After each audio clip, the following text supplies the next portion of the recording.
السلام علیکم۔ آج ہے جمعرات، اگست کی 6 تاریخ۔ اگر آپ پہلی بار ہماری چینل سے جڑ رہے ہیں تو سبسکرائب ضرور کریں تاکہ آپ روزانہ دیش دنیا کی خبروں سے باخبر رہیں۔ دوستو، شروعات اس خبر سے جو سیدھا کشمیر کی سیاسی تاریخ اور اس کے مستقبل سے جڑی ہے۔ یہاں دوستو 5 اگست 2019 کو جموں کشمیر کی خصوصی حیثیت یعنی دفعہ 370 کو ختم کیا گیا تھا۔ اس فیصلے کو آج 7 سال گزر چکے ہیں، لیکن آج بھی جموں کشمیر کی سیاست کا سب سے بڑا مرکز اور خلیج بنا ہوا ہے۔ آج ہم دیکھ رہے ہیں کہ مرکزی حکومت اور مقامی سیاسی قیادت کے درمیان خیالات کا کتنا بڑا تضاد برقرار ہے۔ ایک طرف وزیر اعظم نریندر مودی نے اس بات پر زور دیا ہے کہ دفعہ 370 کی منسوخی کے بعد جموں کشمیر اور لداخ میں وسیع اور مثبت تبدیلیاں آئی ہیں۔ اس موقف کی تائید کرتے ہوئے لیفٹیننٹ گورنر منوج سنہا نے کہا کہ 2019 میں ایک طویل اور امتیازی نظام کا ہمیشہ کے لیے خاتمہ ہو گیا۔ اسی سلسلے میں وزیر داخلہ امت شاہ نے جموں کشمیر میں کوآپریٹو اداروں کو مزید طاقتور بنانے کے عزم کا اظہار کیا ہے تاکہ نچلی سطح پر معیشت کو فروغ دیا جا سکے۔ لیکن وادی کی مقامی سیاسی قیادت ان دعووں سے متفق نہیں۔ سیاسی رہنماؤں کے جذبات اس موقع پر انتہائی مختلف اور دردناک ہیں۔ نیشنل کانفرنس کے سربراہ ڈاکٹر فاروق عبداللہ نے سخت لفظوں میں کہا ہے کہ جموں کشمیر کے عوام نے 5 اگست 2019 کے فیصلوں کو مکمل طور پر مسترد کر دیا ہے۔ وہیں وزیر اعلیٰ عمر عبداللہ کا کہنا تھا کہ دفعہ 370 کی منسوخی کے زخم ابھی تک نہیں بھرے اور اس کے نشانات آج بھی باقی ہیں۔ میروائز عمر فاروق نے بھی ان فیصلوں کو عوام کے لیے ایک گہرا زخم قرار دیا۔ اسی دوران سی پی آئی ایم کے سینئر رہنما ایم وائی طارق نے مرکز سے مطالبہ کیا ہے کہ 7 سال گزرنے کے بعد اب ان وعدوں کا حساب دینا ہوگا جو عوام سے کیے گئے تھے۔ اس سیاسی بے چینی کی گونج پارلیمنٹ میں بھی سنائی دی، جہاں دوستو راجیہ سبھا میں نیشنل کانفرنس کے ممبر پارلیمنٹ چودھری رمضان نے جموں کشمیر کا ریاستی درجہ یعنی اسٹیٹ ہوڈ بحال کرنے کا مسئلہ نہایت زور و شور سے اٹھایا۔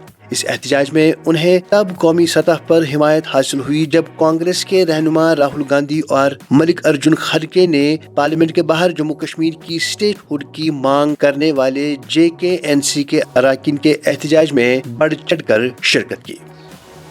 سیاست کے اس شور میں ایک چھوٹی سی تصویر نے بھی توجہ حاصل کی۔ سابق وزیر اعلیٰ محبوبہ مفتی کی جانب سے ایک تقریب میں قومی پرچم الٹا پکڑنے کی تصویر سامنے آئی۔ تاہم اس مسئلے پر عمر عبداللہ نے ان کا دفاع کرتے ہوئے کہا کہ انہیں یقین نہیں آتا کہ یہ جان بوجھ کر کیا گیا ہو، بلکہ یہ محض ایک غلطی ہو سکتی ہے۔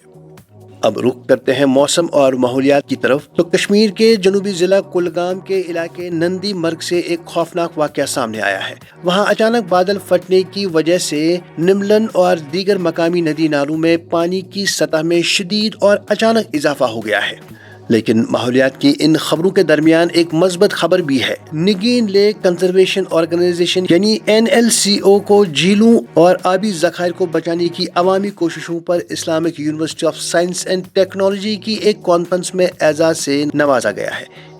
ماحولیات اور آبی ذخائر سے جڑی ایک خبر ہماری صحت سے بھی تعلق رکھتی ہے اور یہ انتہائی تشویشناک ہے۔ یہاں دوستو ایک حالیہ سائنسی تحقیق میں یہ انکشاف سامنے آیا ہے کہ کشمیر کی جھیلوں میں پیدا ہونے والے سنگاڑے، جنہیں واٹر چیسٹنٹس بھی کہا جاتا ہے، ان میں بھاری دھاتوں یعنی ہیوی میٹلز کی کافی مقدار پائی گئی ہے۔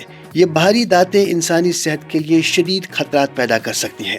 عوام کو اس حوالے سے محتاط رہنے کی ضرورت ہے۔ عوامی مسائل اور پریشانیوں کی داستان میں ایک سکون بخش خبر شمالی کشمیر کے ضلع کپوارہ سے آ رہی ہے، جہاں دوستو راجوار کے عوام جو برسوں سے پینے کے پانی کی قلت کا شکار تھے، ان کے لیے آخر کار امید بر آئی ہے۔ راجوار واٹر پروجیکٹ جو کہ 2012 میں منظور ہوا تھا، اب نیشنل کانفرنس کے رہنما چودھری رمضان کی خصوصی مداخلت کے بعد بالآخر چالو ہونے جا رہا ہے۔ اس سلسلے میں نیشنل کانفرنس نے سجاد لون کو تنقید کا نشانہ بناتے ہوئے کہا ہے کہ وہ اپنے دور میں اس عوامی منصوبے کو مکمل کرنے میں ناکام رہے تھے۔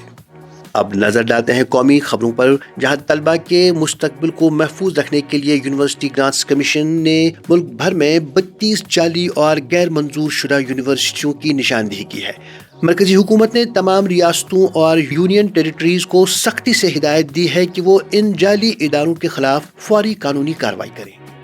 دوسری جانب انٹرنیٹ کی حفاظت کے حوالے سے بھی مرکزی حکومت نے اس عزم کا اعادہ کیا ہے کہ انٹرنیٹ کو غیر قانونی اور فحش مواد سے پاک رکھنے کے لیے ہر ممکن قدم اٹھایا جائے گا۔ اسی طرح ڈیجیٹل دنیا سے متعلق ایک اور اہم پیش رفت میں social media plate form meta نے وزیر اعظم مودی کی ایک پوسٹ ہٹانے پر حکومت سے معذرت کر لی ہے۔ حکومتی ذرائع کے مطابق میٹا نے یہ تسلیم کیا ہے کہ اس مواد کو پوسٹ کرنے کے لیے باہر سے پیسے دیے گئے تھے۔ آخر میں عالمی منظرنامے پر ایک نظر۔ خلیج میں طویل عرصے سے جاری کشیدگی میں بالآخر تھوڑی نرمی آتی دکھائی دے رہی ہے۔